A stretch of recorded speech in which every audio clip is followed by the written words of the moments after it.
All right.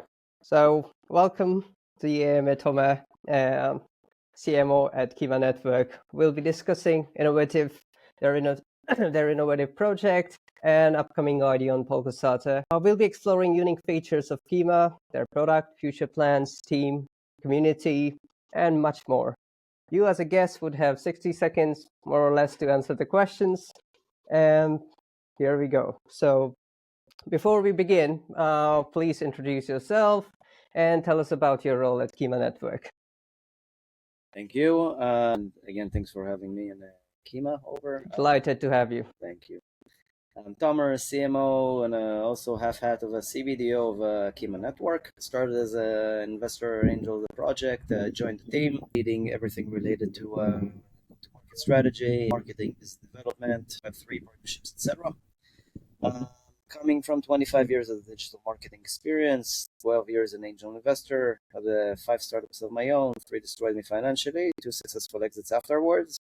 Since 2016, involved in the blockchain crypto industry since 2019, investing exclusively only in blockchain projects. I'm writing to Forbes and Cointelegraph about the amazing and innovative blockchain industry, about blockchain infrastructure, DeFi, GameFi, RWAs, and DeFi. Wow, impressive. That's quite diversified journey. It is. So yeah, let's move on to the first question. So can you please introduce Kima Network and tell us about its main vision and what's the inspiration behind Kima Network? Okay, so the inspiration behind, let's start from there. Okay. Creating Kima was brought to life by Eitan, Tsachi, and Guy, founders of the project, who initially tried to create a way to provide liquidity to all blockchains from all blockchains. And then they found themselves struggling with interoperability risks, challenges, and all kind of technological barriers. That's how Kima was born. Kima is a universal, unique communication protocol between all the centralized and all the decentralized financial ecosystems.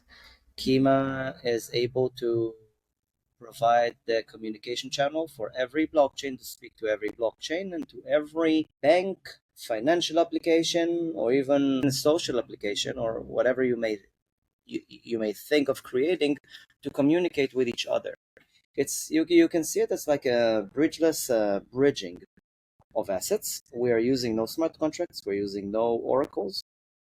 Kima is a blockchain that manages the liquidity on all of the blockchains. So the blockchain itself manages liquidity pools on all blockchains, and that's how it transfers the communication and enables to resolve any communication request without the need for smart contracts and oracles in the middle, which theoretically makes it unhackable, and in addition makes the existence of an API and SDK, of course, relevant to the blockchain to enable any centralized entity to speak to any decentralized entity in a completely decentralized manner. Wow. Thanks in a nutshell. For explaining thoroughly. It was quite simplistic to understand. So let's move on to the next one. Could you walk us through the core products that Kima offers and how does it benefit users?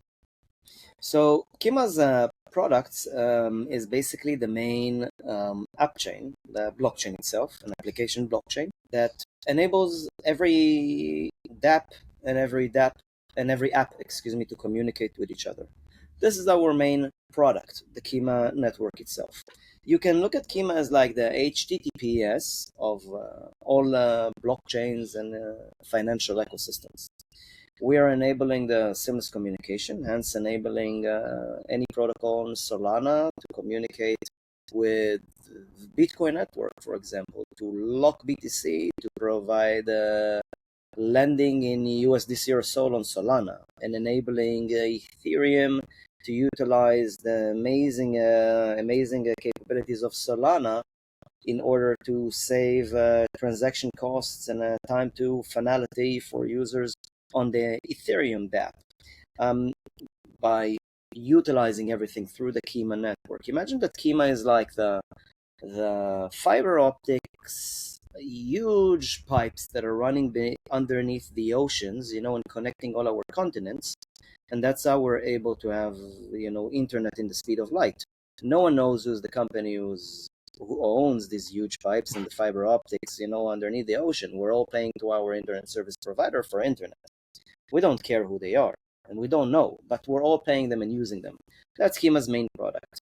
Another product is Lima, which is our smart AI who knows how to manage liquidity between all blockchains.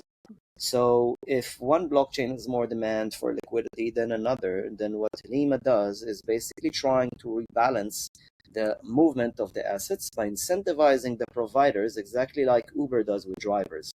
So if Uber system recognizes there is more demand and rates are going higher up in a certain place, it just tells drivers to get higher fees if they will drive here to take passengers. Same happens with Lima, which is our second product that helps the whole network balance and rebalance its liquidity sources on all chains. A little bit complex to explain. It's very hard in 60 seconds, but I tried. Our analogies were good, so that's fine.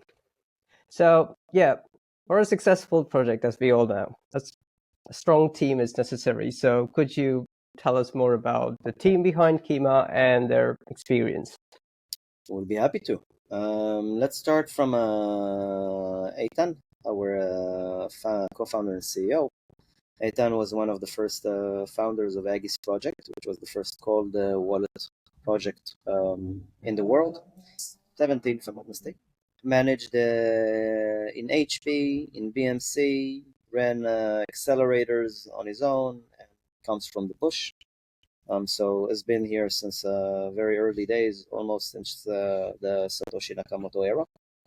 We have Tsachi. Tsachi is another co-founder, our COO, also the head of Syndicate, also involved in various blockchain projects for over a decade, helped create, I believe, most of the infrastructure that is being used by most RWA platforms today with his teams, and was involved this way or another in the project itself. Guy, CTO, again, also highly involved in the industry, coming also from BMC, HP background, has been working with Fortune 500 companies for way over a decade now.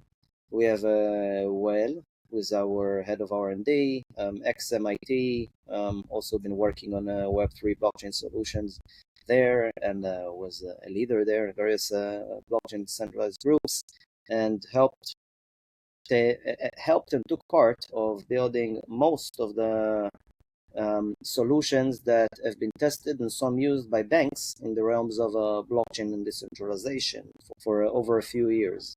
So those of you did not know, just as as a tip, and just as maybe an interesting look, they were there already back then.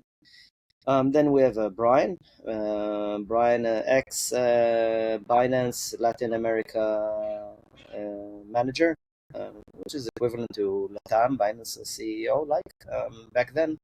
Also coming from the bush, has been in the industry almost since forever, doing everything in our team that related to strategy and partnerships. We have Atlas, who is our head of business development. Also been around in the industry since forever. Most of you here from the professional industry or watching this probably know the name because the guy is everywhere. And you have your humble servant, myself, as CMO and CBDO. You already know my story. Lovely, excellent, strong foundation. Great. Oh, and it's important to say about our team. Today we have 35 team members who are part of the team, working full time, and we have 2 part-time employees. So the team is growing fast. Excellent. So now let's talk about the token, something that fuels Kima Network. So what's the utility and what role will Kima token play in the Kima ecosystem? So great question, probably the most important one to our viewers. So as you know, as a gesture to Satoshi Nakamoto on Bitcoin, we created 210 million tokens in our system. which is supposed to be a gesture to the 21 million that the Satoshi created for Bitcoin. And the Kima token basically is used for two main things. One is, of course, proof of stake. In order to run a validator on the Kima network, you must stake Kima tokens. Second, from the retail side, you can call it, is basically to pay for gas. Every message that is running through the Kima network is being used with a tiny fraction amount of Kima token to pay for the transaction. You can see it like Kima being like the stamps that you're using to send a message, to send a letter or to send a package. So Kima is not the blockchain itself. So the blockchain itself that you're using on is going to be, let's say, a dApp on Solana. But when you interact with your, with Morgan Chase, with your bank account, Citibank account, with your Robinhood app, or with Ethereum app, you will send a message from Solana alongside tiny fraction amount of Kima. You don't even know that it happened because the dApp is managing it for you. You don't know that we exist. And then the message goes through. Imagine it maybe simpler to explain like Amazon. So you just buy the product, you get free shipping, someone else basically pays for the shipping. You don't know who got paid in the middle and which companies do part logistics. You just get the package delivered to your door and you paid for the product. It was free because the shipping cost was already kind of inside the product cost. That's how Kima operates, and in order for that to happen, you must have Kima tokens. Yeah, simple, I think. Lovely. I love your examples. So they're really easy to understand. So Kima enables cross-ecosystem money transfer without any kind of smart contracts, which I think you explained it earlier. But could you elaborate on how it works? Excuse me, the question again? So Kima enables cross-ecosystem money transfer without the need of smart contracts. Yeah. So could you explain how this works? How is it possible without smart contracts? I will try to be very quick with it. It's not going to be quick, but I'll do my best because I've been asked this too many times. We're going to send now assets in the normal methods that we know from bridges. So I'm going to send 100 USDC from Solana to Ethereum. Sending 100 USDC from Solana. Smart contract confirms the 100 USDC. The bridge is initiating a transaction on the Ethereum side, takes from that liquidity, sends 100 USDC to the designated wallet on Ethereum. These are bridges working with smart contracts or with oracles in the middle, like CCIP, for example, via Chainlink. Kima works in all different ways. Kima works like an underneath layer. If bridges are working from above and as smart contracts that are doing the bridging, we're working from underneath it as a layer that connects all the blockchains together. So on every blockchain that Kima already operates on, we have a Kima relay. So that's like our post station. So I'm going to send the same $100. It's going to get with a message to the Kima network. The Kima network is going to confirm it, and then the Kima network going to initiate the $100. I'm going to do this magic trick without actually sending $100 through the Kima network, so no one can steal anything.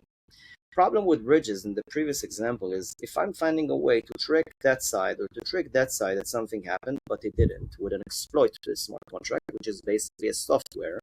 Softwares were meant to be hacked by hackers and exploited. Same goes to oracles. I will be able to trick the other side to send me money all the time for free because I'm faking a transaction that never happened. And that way I'm draining one side of the bridge and stealing all that money, which is the most common hacks in our industry. So going to do the same magic trick in Kima without losing any money. So I'm going to send a 100 USDC on Solana. 100 USDC arrived on Solana. Now something unique happens. The dApp sends a message through the Kima relay to the Kima network saying, I got $100, send that address $100 on Ethereum. The message goes down to the Kima network. On Kima network, we have validators who needs now to validate that it indeed happened, and if so, to initiate the transaction on the Ethereum side. The $100 message, no money, goes down to the Kima network. 2/3 of the validator nodes now need to have a consensus that indeed $100 have arrived on Solana side.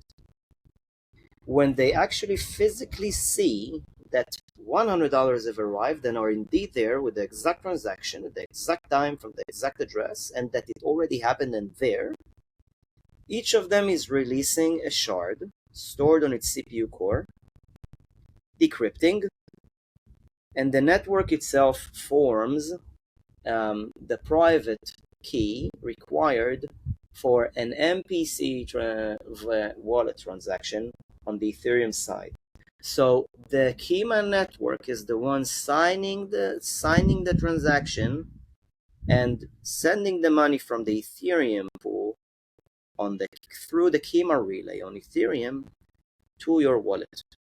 Now, this sounds very complex and very slow, but actually, there's no computation on the Kima side.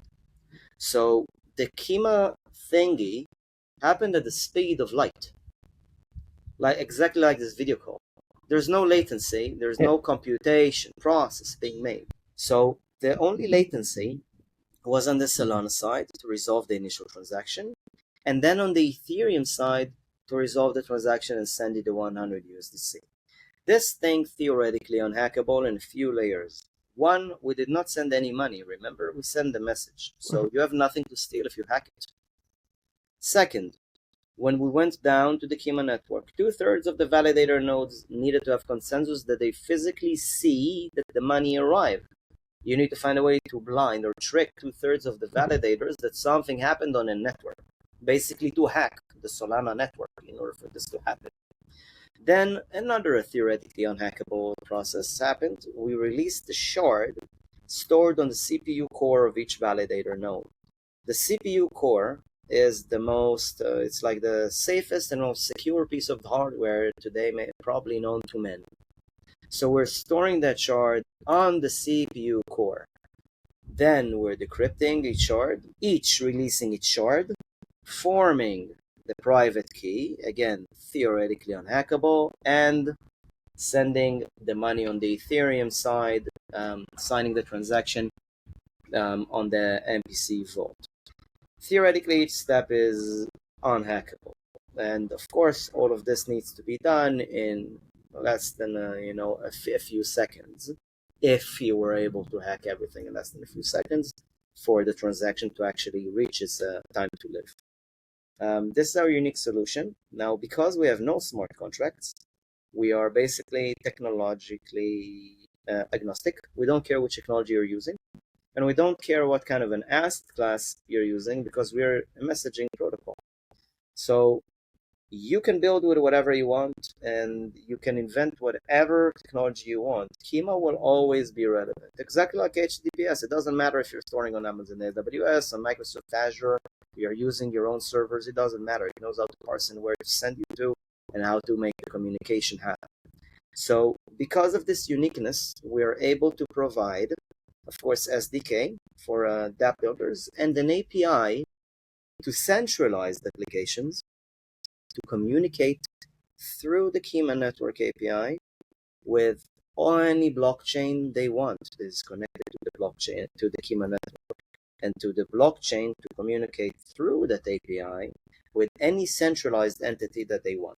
To simplify, we're enabling a Robinhood app, as a user with a Robinhood app, to purchase now using your bank tokens on Solana to purchase Tesla stocks. You just liquidate the USDC, gets a confirmation that you have the money, that Robinhood on the Solana side got the money, and purchasing for you the stocks. Enabling your bank, for example, to give you a loan, a mortgage, based on the Bitcoin that you have stored on your Bitcoin wallet, because the bank will be able to lock to his wallet a certain amount of BTC to be collateral to the mortgage that you're getting from them. This uniqueness is something that at the moment only Kima provides. We have no intermediaries in the middle, and we're working in the speed of light. And yeah, cool, right? Wow. Amazing how you explain like 2 or 3 seconds of processing into Yeah. a nice story. I think more or less you also kind of covered what makes Kima unique in the market with other competition out there or something, but if you still want to expand on that in a couple of lines, like what makes it stand out? Like, are there competitors out there? Like, are there similar products out there in the market? How do you stand out from it? Then, first of all, I want to say that Kima has no competition. I'm always being asked, like, who are your competitors? Now, we don't think that we have any competitors because, again, we are aiming to provide the solution to existing solutions to become better and safer.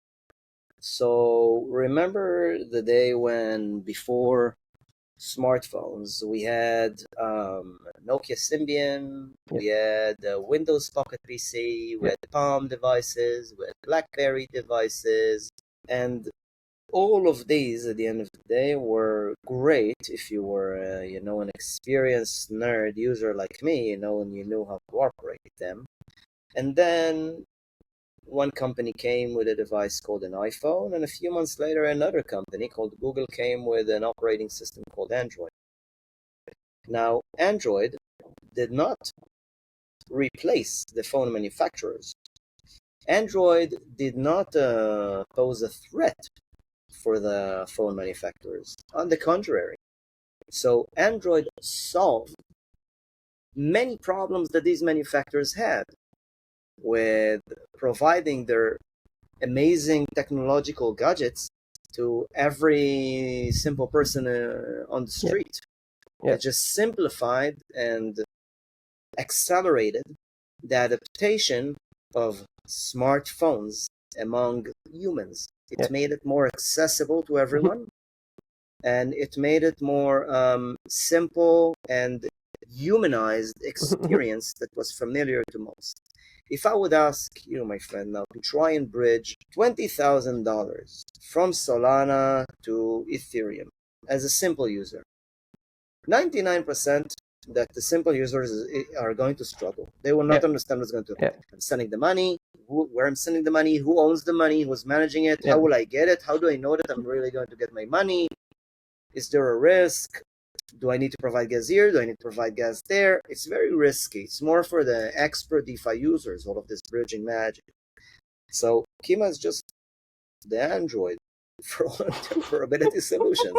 We're just making it accessible to anyone to use without even knowing that you're using Kima. This is the awesome stuff. You don't know that we exist, but you're using us. Lovely. So it's more kind of, user-friendly to, or more, I would say, layman to people who would want to jump in. This is exactly like, using Facebook and now kind of Instagram, the switch. Yeah. Imagine that now, if I want, like, one of the best solutions, by the way, that I really, really like to bridge with is by Circle. They're a CCTP solution, right? You're just sending it's Circle itself, of course, accommodates everything here. So you're sending to their protocol $100. They're confirming that they receive it. They burn it. And then they mint a new $100 on the Ethereum side with our Solana Ethereum example. But I need to send the money, need to resolve the the confirmation needs to arrive that it has been done and exists. They need to burn it as a centralized entity, a centralized solution they managed by Circle. And then to mint new 100 USDC on Ethereum that I need to withdraw physically. Imagine that with Kima, you're just sitting here and just sending 100 USDC from that address to this address, and it just arrives. Like, you just send it. No setups, no nothing. So, yeah. So now the big question, IDO. So as we all know, Kima IDO is launching on Polkastarter. What should our community know about this upcoming IDO, and why is it such a great opportunity? And could you please share your top selling points? These could be precise. First of all, I must say I'm not a shiller of the token. So nothing that we're saying is not doesn't need to be a shilling, but just informative. Well, I think the beautiful thing about Kima is like kind of easy to understand like why it's going to be used. It's like Imagine we're now inventing like the post office, the first time in the world to send packages, and I'm trying to sell people stamps, and there's a limited amount of stamps. Like, it's going to be kind of easy. Like, why would people need stamps? So I think I explained like the token utility of Kima. And the most beautiful thing about Kima, what made me as an investor initially fall in love with Kima, is when on the second meeting I remember with Eitan, suddenly I realized in the middle of the meeting, it was in a coffee shop, and we sat down and had this meeting, like a physical meeting. It's a rare thing nowadays, but we had it. I just had to meet the guy, after having the first chat with him for the exploring the investment. And then when I remember in the second meeting, I understood. I told him, wait, so every dApp that is connected to Kima Network, we are basically earning all of their users. All of the users of any dApp on any blockchain that is now integrating with Kima, all of their users becoming Kima users without even them knowing that we exist. It's like winning the battle, without one fire being shot. So the more dApps connected to Kima and onboarding Kima and utilizing the Kima network, the more Kima tokens, the higher, the value of the Kima token is going to get. There's a limited amount of 210 million Kima tokens. We will not have any more. You cannot mint more. That's everything we're going to have in existence. Launching the token on Arbitrum and on, of course, the Kima network itself, that will be able to be redeemed for the real version on the Kima network to be used if it needs to be staked or paid or whatever. Users do not need to buy the Kima network and hold it in order to send a transaction. This is super important to mention. So if you're now using, let's say, from Near network, you want to do an operation on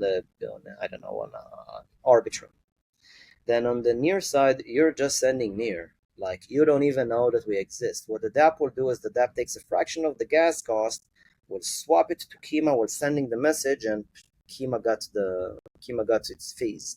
You did not even know that it happened. You have no idea. It's like when you're visiting a website now, you don't know that Cloudflare are probably providing the security, for this for your visit in this website.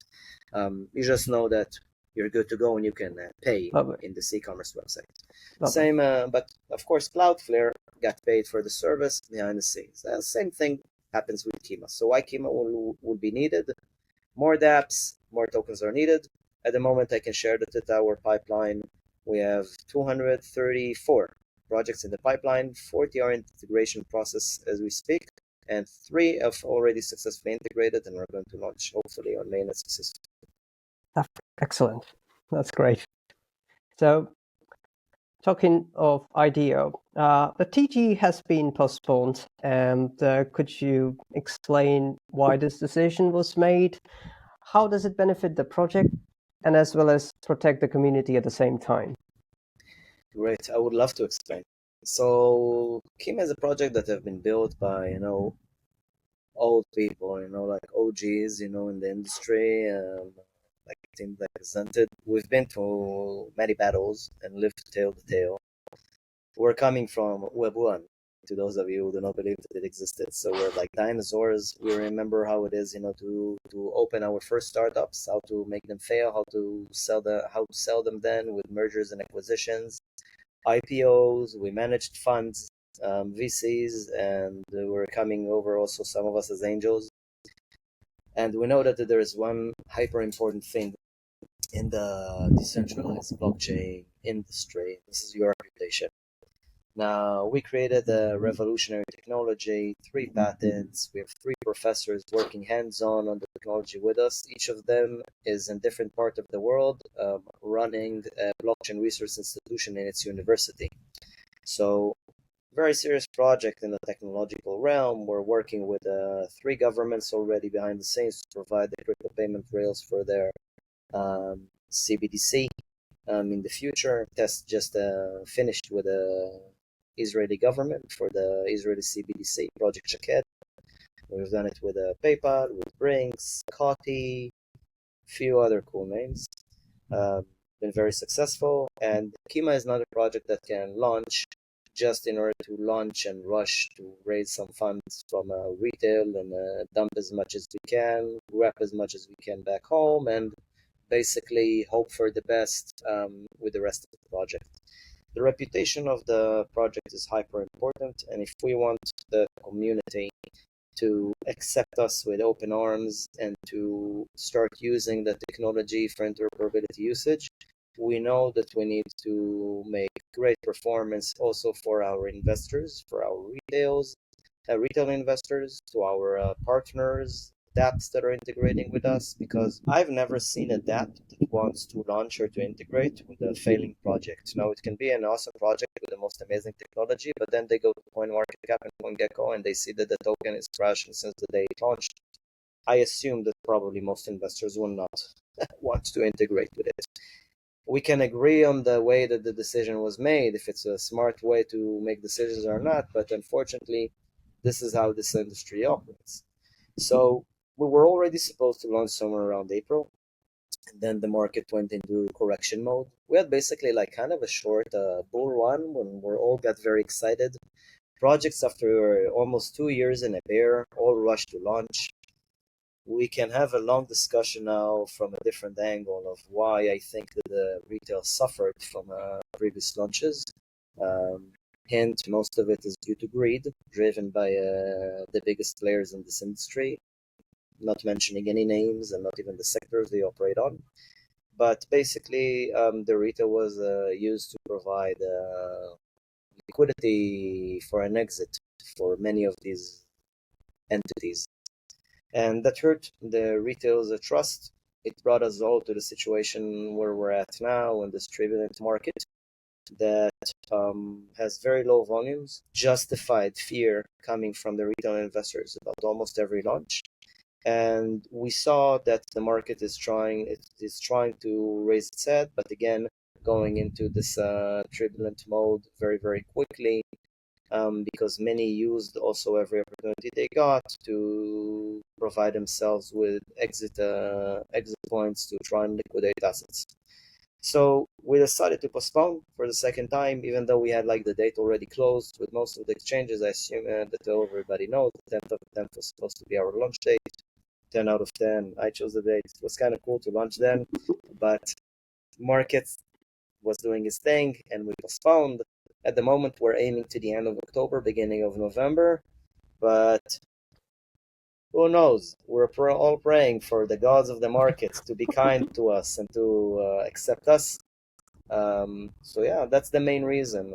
Wearing our hearts on our sleeves. The only reason for us to postpone. We're not also rushing in terms of funding. We have funding at the moment if we're very much relaxed, waiting for the right time to launch for about 24 months. We're very, very efficient. Again, we're coming from the bush, managing, projects, companies, and VCs. So we're hyper efficient with our capital. We have a runway, even if we don't do anything for 2 years. Of course, no one is preparing guys to wait 2 years. We're waiting to launch in a month. But if worst comes to worst, we are there and ready, and we continue as usual to keep integrating and keep on growing. Lovely. Excellent. Let's hope for the best and all the very best. Now, moving on to community. We know community engagement is really important in the crypto industry. So to make them feel at home, are there any upcoming campaigns or initiatives for the community? Awesome point, awesome question. First of all, I agree with you that community is probably the strongest thing that the project can have in Web3. Like without the community, don't go anywhere. No one will know you exist. And this industry is an industry again of reputation and trust. Then once you have a strong community that believes in being the force that is pushing you forward, it basically makes you unstoppable and accelerates the adaptation of your solution or adapt tremendously. I always say that our community is our extended team. And in Kima's example, I think that we're probably the fastest growing and the most engaged organic communities in Web3. Started building everything around February this year. We pride ourselves with a huge community of over 500,000 users. We have in our network testnet, we had the 600 and some unique wallets connected. Let's say that many of them, I assume, are probably fakes and Sybils, so let's cut it by half, 300 community members. And we're always looking for more feedback from the community, more ways to get engaged with the community and to hear feedbacks. And we're doing various campaigns for the community all the time. Of course, the famous airdrop activity that we started back then in February, still running as a season 2. I cannot point on any specific campaign. I can just say that the season 2 is at the moment at large, and probably we're going to see many more activities with many more strategic partners of ours coming very, very soon. So just follow us on Twitter, join our Telegram, Discord communities. We're hyperactive there. Like, it's fun. It's not like a boring place where people are just shitting the token. So just try and have it in many languages also, so you'll be able to feel home. And we will keep updating there. Lovely. So we are approaching the end. So finally, how do you see Kima Network in the next few years? What are the long-term growth plans?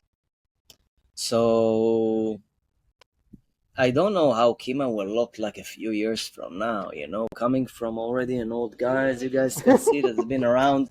I know that in the blockchain industry to plan, for a few years ahead is very brave. But to try and answer your question, I will tell you what I know and where I think that it's going to lead us.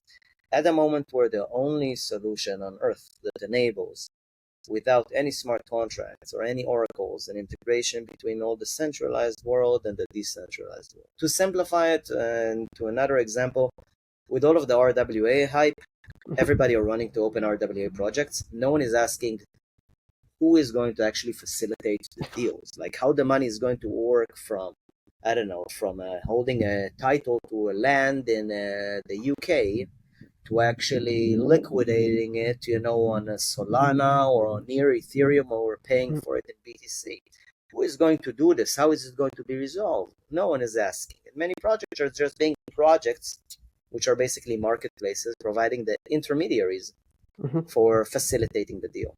With Kima, everything is happening seamlessly. Like, it's just happening normally, like you transfer a SEPA transfer within Europe. Like, I'm sending you now money from my PayPal account to your bank. Like, you withdrawing to your credit card money from, I don't know, from another solution that you're using. So I believe that, as we're already discussing with 3 governments, one I can reveal, 2 you guys can find probably online. I think that someone already, unfortunately, hinted about one, maybe already on the other one. I believe that Kima is going to be used as indeed like the protocol, like the HTTPS, for communication between all financial ecosystems.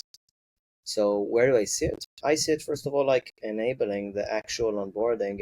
I hate saying this sentence, that sound, so naive. Like, we're onboarding the next 1 billion users to DeFi. Kima will be used to onboard the 1 billion, the 7 billion users to DeFi without firing a single shot. So just by integrating with these huge entities, banks, financial huge applications, with governments, we are going to bring all of the DeFi to be actually usable and to make it from Web 3 to just the web, like Facebook and YouTube did for the social media revolution. They brought the user-generated content to everyone in the world. You don't need to be a developer. You don't need to hold this server in your home anymore. Username just will be your email, password, and here you go. A page, upload your photo, write a text, and the social media revolution would work only today. Web 2, which is only the web for us. I believe Kima is one of these players, like in the day, the user-generated content that made a revolution. Kima is going to be a central player to provide a fundamental infrastructure to onboard all people on Earth to use decentralized solutions to enjoy digital asset ownership. Lovely. Thank you very much for explaining everything and for your time. And we wish you all the best for the launch and stuff. It was a pleasure chatting with you about Kima. Thank you Thank so you very much, my much. friend. Pleasure was all mine. Cheers.